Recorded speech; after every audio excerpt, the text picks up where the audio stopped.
For some reason, I started to do heroin because I was really sad in my life at that time.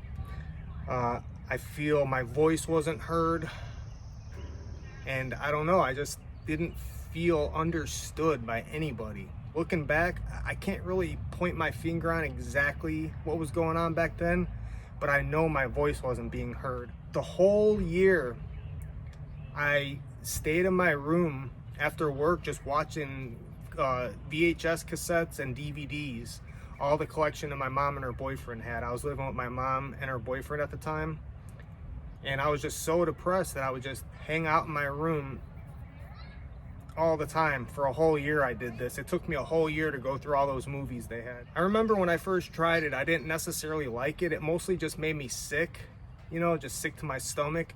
I did like the little feeling that it gave me, but other than that, I didn't really like it that much. I remember the second time I did it, I just fell in love. The first time I did not like it that much, but I remember as soon as I snorted it, I lit up a cigarette, turned up the music, put the car in drive, and just started driving. It was the greatest feeling I have ever felt. I just cannot explain it. It was just the best. I think it's because I was so sad and so depressed for that whole year that it was like a release. You know, I felt emotions for the first time again in a while. It was my new love affair. Definitely heroin was a love affair. In the beginning of it, I actually used to count exactly how many bags I've done up until that point. And I think I lost count after like the 50th bag or something. I was pretty much snorting it for the first 3 years of me doing it. And I remember I started shooting it when I was homeless. I was homeless and on the streets, and I remember that I just couldn't keep up with my tolerance. I wasn't getting high anymore, so I just decided to start shooting it. And it took me a while to start like being able to hit the vein and feeling confident that, you know, I'm not missing and all that. And besides the heroin, the needle became part of the addiction too. I knew I messed up big time, but I just didn't care anymore. I just did not care. A part of me cared, but a part of me didn't. I got clean for the first time back in 2007. I found God, started going to church, and I stayed clean for a good year and a half-ish. I was on Suboxone. This is like when it was like the actual Suboxone pills with like the arrow on it, like the octagons. Let me back up here. I got married during this time. I met this really pretty woman at church. She came up to me, introduced herself to me, and it blew me away because she was so beautiful. We ended up getting married, and I feel so bad what I put this woman through. You know, this woman had to put up with my nonsense. 2 weeks after we got married, I relapsed. I went to my friend Jimbo's house, who lived down the street from JoJo. It's like a whole dope fiend community. And I was like, hey, do you know where to get some dope? And I was like, I'll buy you some. And I drove and he brought me to his dope spot. And from that point on, I started using again, and I was hiding it from my wife. She knew something wasn't right. I wasn't acting the same and all that. And eventually, somehow she found out through my mom. I can't remember exactly how it happened, but my mom told her something. And so one night I came home after, you know, using all day or whatever, and she confronted me about it, and I told her the truth finally.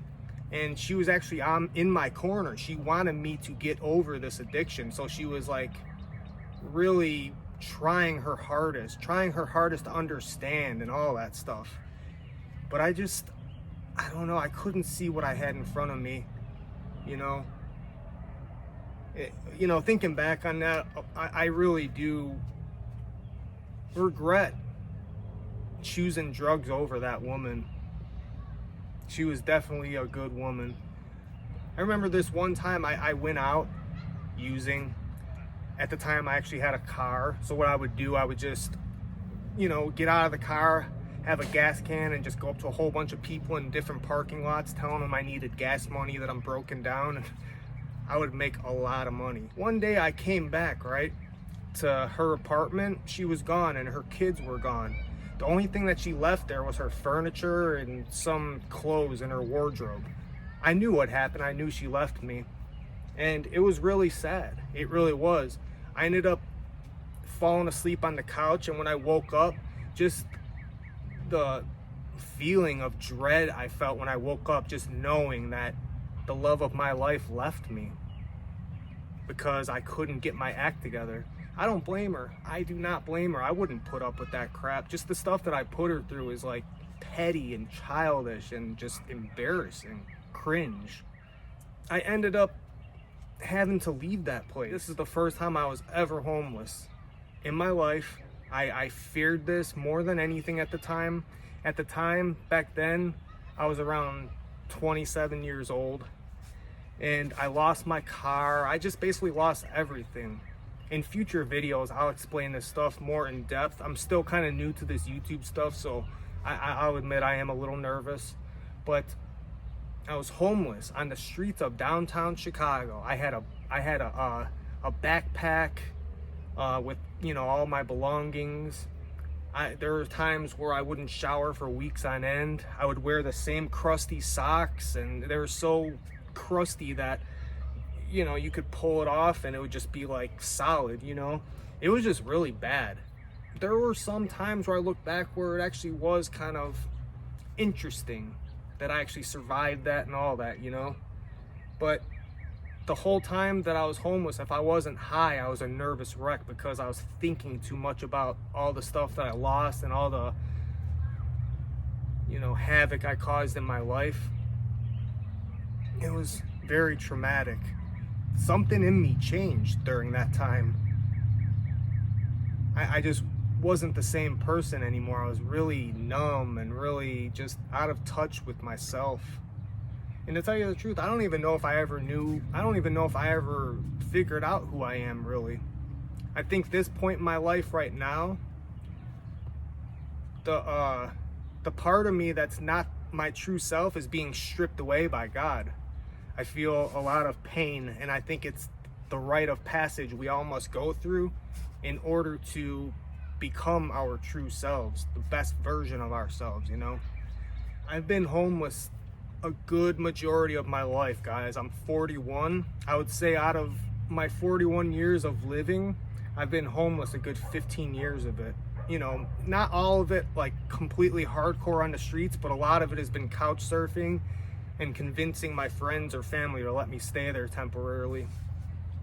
My dad definitely had to bite the bullet on this one after my mom kicked me out and all that stuff. And my dad, he did come through for me. He did let me stay with him. I definitely do give him credit for that. He did come through. He was a reliable person. None of them talk to me anymore, you know. I don't blame them. But I'm not this horrible person like they make me out to be. I definitely burnt some bridges. It's just horrible. I'm starting to finally come around to the fact that I'm the one that caused all this stuff in my life. All the people that aren't in my life, there's a part of it is my fault, you know. There's a wasp right there. It better go away. I hate those things, man. So annoying.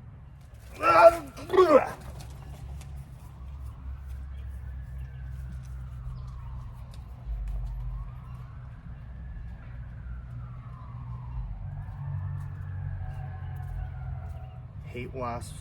But most of my days, they would just consist of me hustling either downtown. It would take longer to make money downtown, so I would usually just take a bus into some suburb, and it would be a lot easier to convince people to give me money in the suburbs. But then I would take the bus all the way back to downtown Chicago. I would get on the green line, which is the L, it's a train, and I would take it to the west side of Chicago, get off, go get my dope, get back on the train, and just I would never be able to enjoy the high because I would always be working on getting the next 10 or 20. I would always be working towards $20.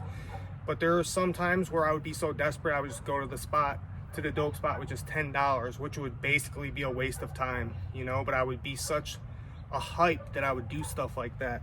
I'll talk about this more in another video. Please stay tuned.